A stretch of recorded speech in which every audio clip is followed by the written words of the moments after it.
gawin. So, wag mo kasi gawin yung buhay. Ano? Nakamali mo, pantang ko pangalan.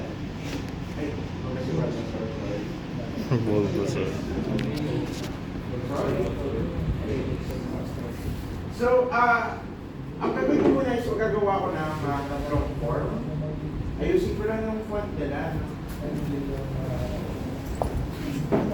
Sa PJ, dito ko ba ngayon? Ito na ba yan? Ito na ba yan? Sabi, hindi mo ako tinagawa ko.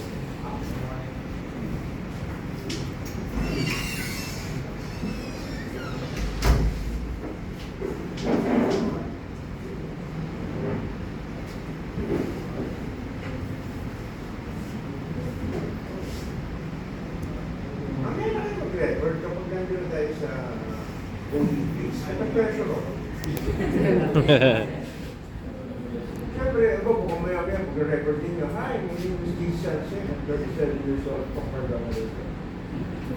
I'll be the Mr. DSCR 2029. Okay. Hindi, bawal akong sumali sa ganon. Overqualified. Di ba ako tapos kayo? Isa mo nung doli mo. Nga pala, before we start, what yung padalas-tas lang? Huwag naman may mga kalas ko yung kasali sa ganyan, supportahan nyo. O tsaka kung hindi man na, alam ko may kaklase na dito, tapos, hindi nyo man kaklase, pero mag-SIT, support nyo pa rin. Para masabi na sa East natin, ang pinakamagaganda at saka pogi, nasa BSIT. Magpangit, ESPA ka. True. Hindi lang sumasali ang iba, di ba?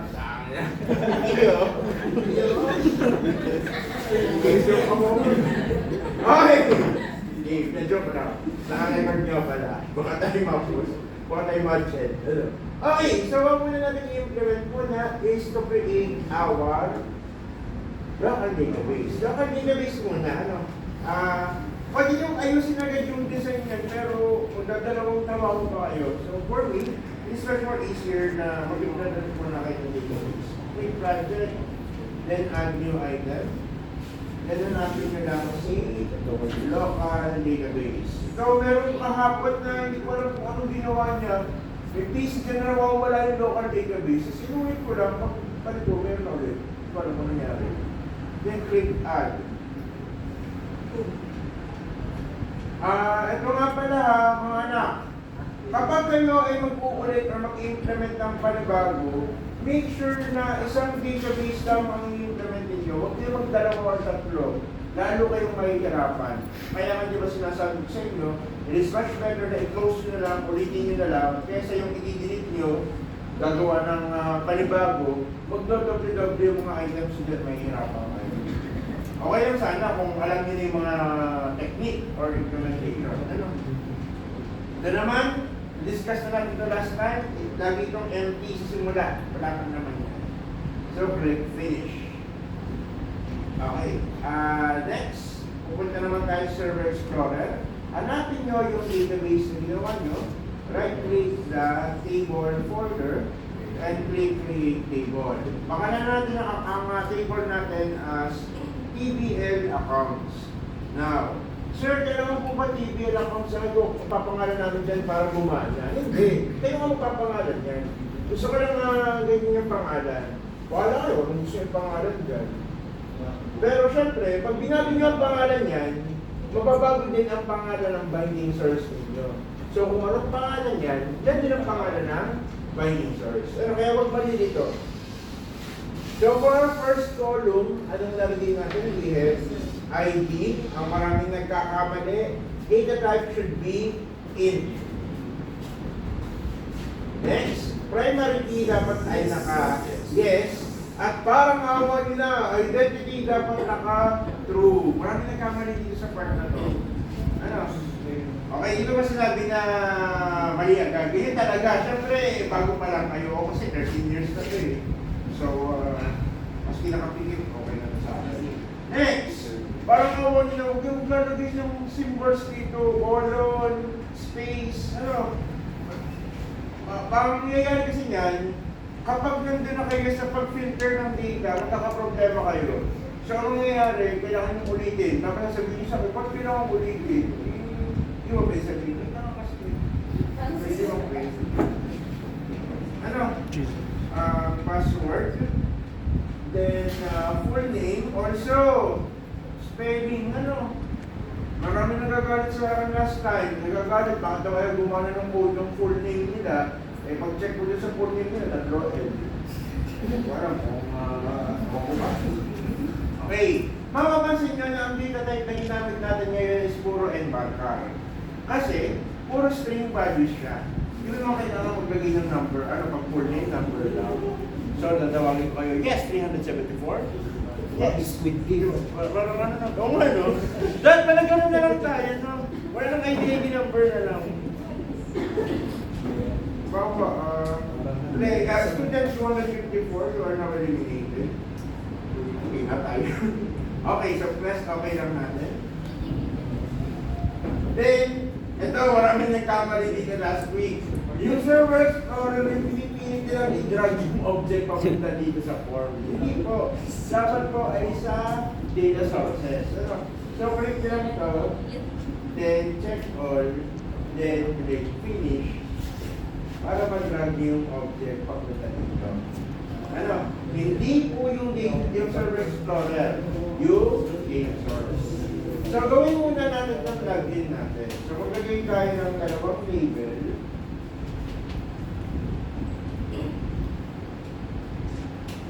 Dalawang text box. By gamitin nyo ng wordpan yung, dito ba yun? Sa black mata, yung ang wordpan na yung may dinosaur. Sino dito yun? Dito ba yun? Ito, sa black na ba ito? Wala? Oh, nakakatatlong tanong nga ako na black ha, walang umaamin. Akin na to.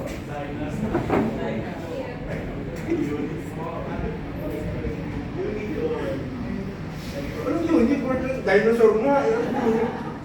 Bulag ba kayo? Kaya ng kabatang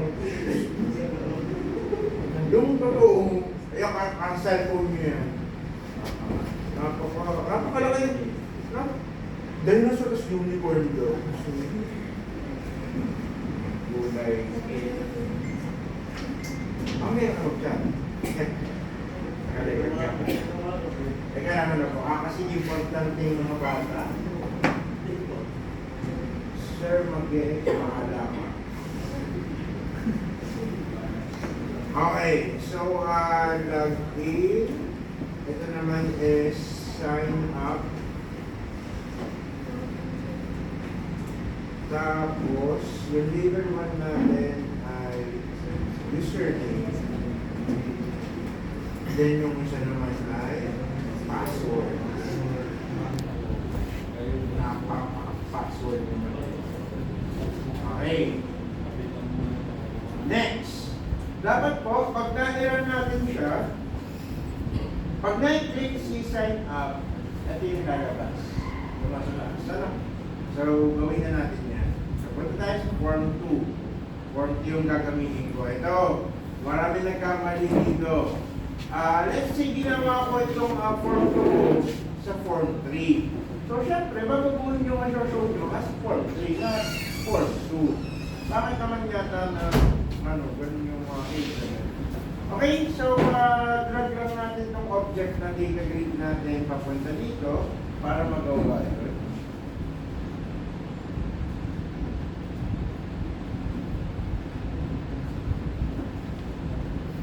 Tapos, kailangan natin i-drag naman yung details. Parang ganito.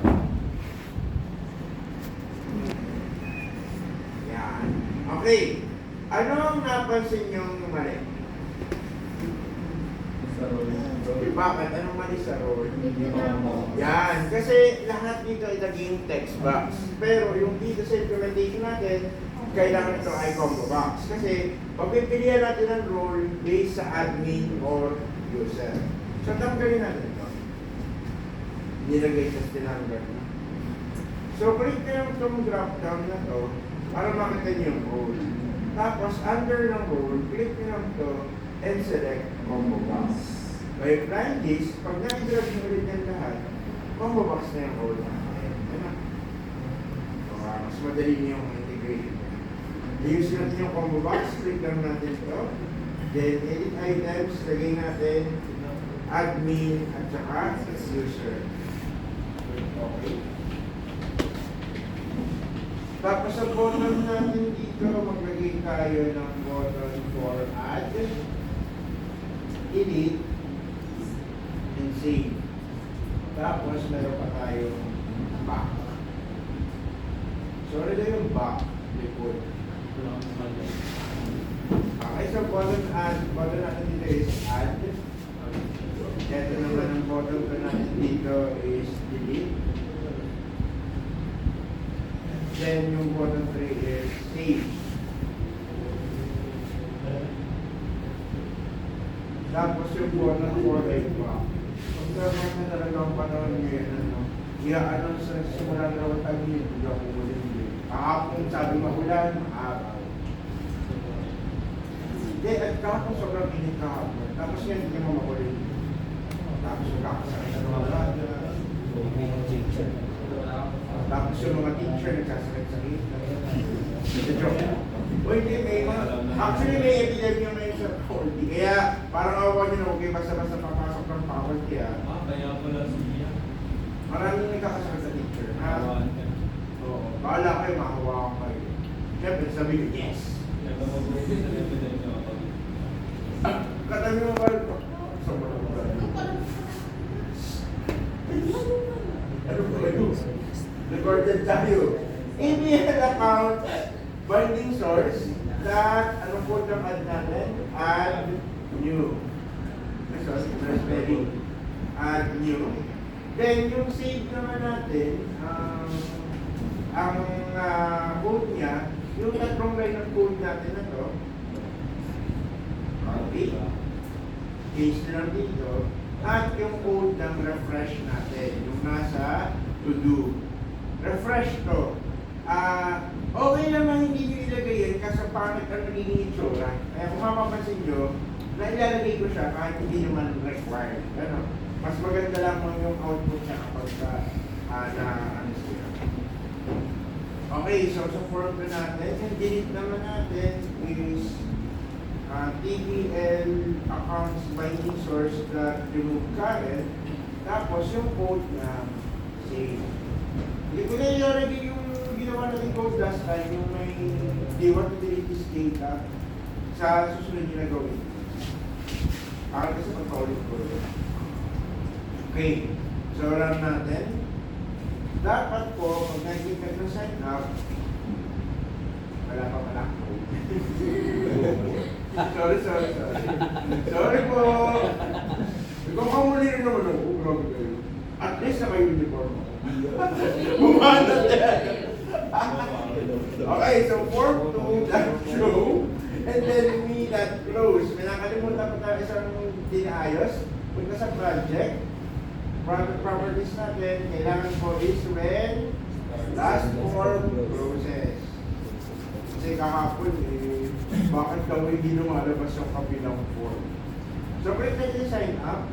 Tingnan natin kung makakapag-add tayo ng data. Click add.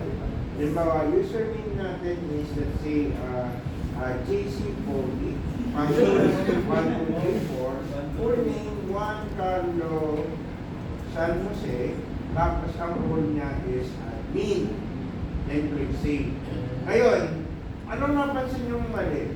Maliban sa username. Alam ko! Bukod sa username, ano yung hindi dapat na nakikita dyan? Password. Yung password dapat ay hindi kita. Then dito din, dapat hindi rin kita yung password. So ayusin natin.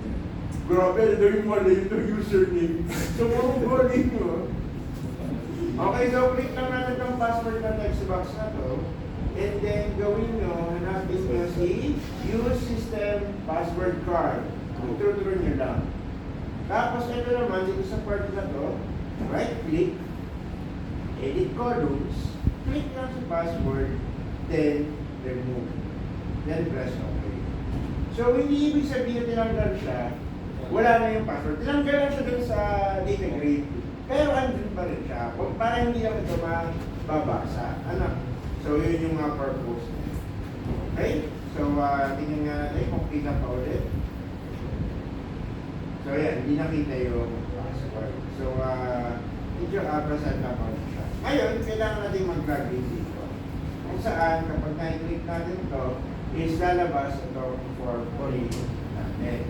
Ngayon, medyo iba ng konti yung code na gagawin natin. Pero, yung purpose or implementation is the same. Ano? So, ang gagawin niyo dito is, pupunta kayo sa Solution Explorer, hanapin nyo si database1 dataset.xsd. Double-click nyo lang ito. Kapag walang lumabas, close nyo lang. Then, double-click nyo ulit. Diba? Refresh ko lang. Refresh ko lang. Dalawa ko lang. Now, sir, na-close ko po, tapos na-open ko ulit, pero wala pa talagang lumalabas.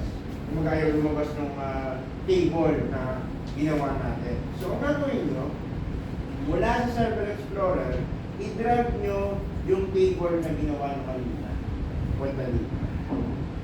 So, yan. Pares lang sila. Okay? Ngayon, kapag nandito na tayo, click nyo yung table adapter, press right click, then click add query. Tapos, may lalabas dito na table adapter query configuration wizard. Use SQL statement, click next. Select which returns rows, click next. Huwag yung babaguhin yung code na yan. Is tama na yan. Pag binago nyo yan, kakamali kayo. Pero press nyo ang enter. Tapos, isusulat nyo ang line of code na ito. Where username is equals to question mark and password is equals to question mark. Ano napansin niya sa nalagay natin code dito? It is somewhat similar sa login natin dati, di ba? Yung if txt username.text is equals to username.text and, if username.text is equals to admin and password.text is equals to admin, then parang ganito din yan. Yun nga lang ang nabago, instead na yung mismong account natin na nakalagay, ang nakalagay ay question mark. Ang ibig sabihin ng question mark is, it means we're going to imply or apply what we call a parameter. Kumbaga, tayo maglalagay niyan ng object na ano pagbabasehan niya para sa username at sa password. So, click nyo na next. Okay, ngayon, may nakalagay dito, method name. Pwede yung palitan yung method name.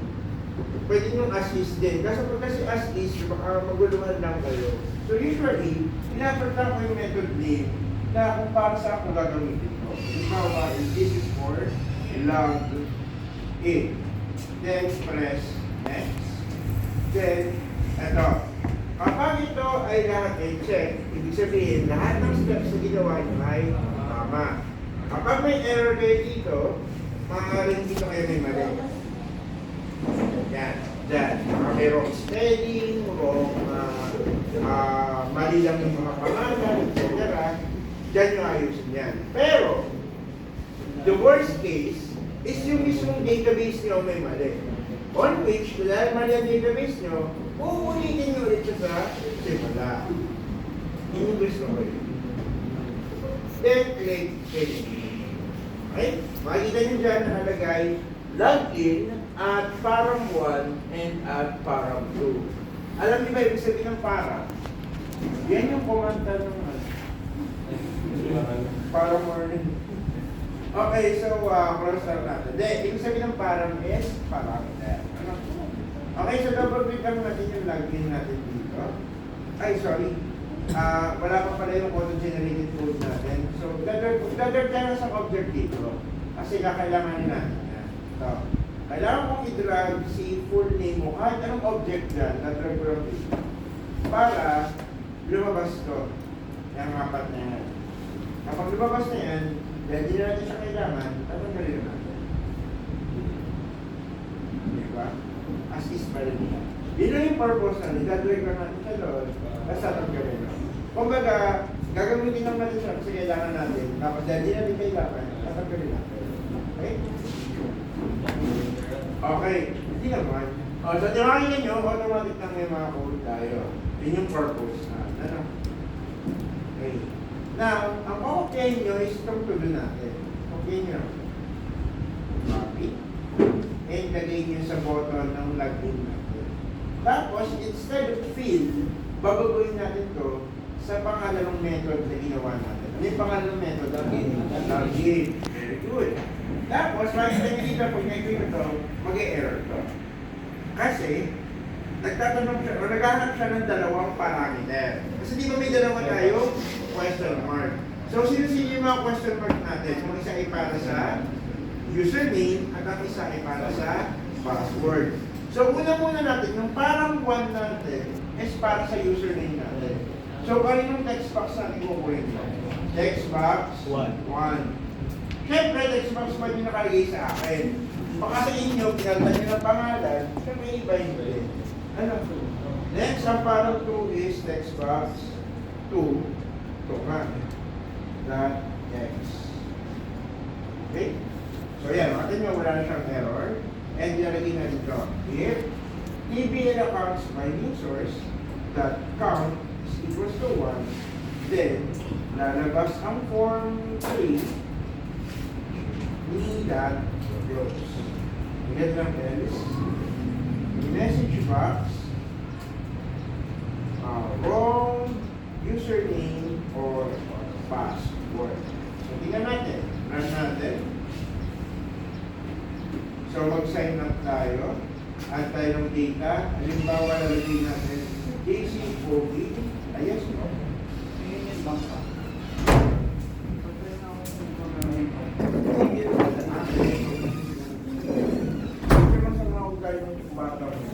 Huwag mo sa kanilo. Abang, matanda na naman talaga. One, Carlo, Jose. And pinili natin is admin. So, save natin. So, gaya meron tayong account dito, box natin. Dapat, pag nag-login tayo dito, tingnan nyo. Wrong username or password kasi hindi daw mali daw yung DC password. Hindi nyo. Ano magagawa? Wala na basta yung formula. So, ibig sabihin, kung sino na nakapag-sign up or nakapag-sign in, hindi na makakapasok doon sa form 3 natin. Ayun, ayusin na natin yung form 3. Dapat po, yung form 3 may isang label. May 3 button. Ay, 4 na button. Pag tinanong po, malapit naman tapos, yung buhay yung malapit. Yes. Sige naman. So, yung button 4 is na nakalagay ay back. So, mag-refresh itong back. Kaya pala ng konti yung sulat kasi yung sulat ng chat talaga. So, dito lalagay natin is form 1.show legal rules. Okay. So, ganito kailangan natin mangyari. Kapag nag-login tayo, dapat daw, based on the role na mag-login, may mga button na hindi gagana. So, dadagdagan natin dito is if TPL accounts binding source, mali ako ng isa, that current, that item is yung ating role daw is user, then ang magiging code natin is yung daw form 3 that button 2 that label magiging false.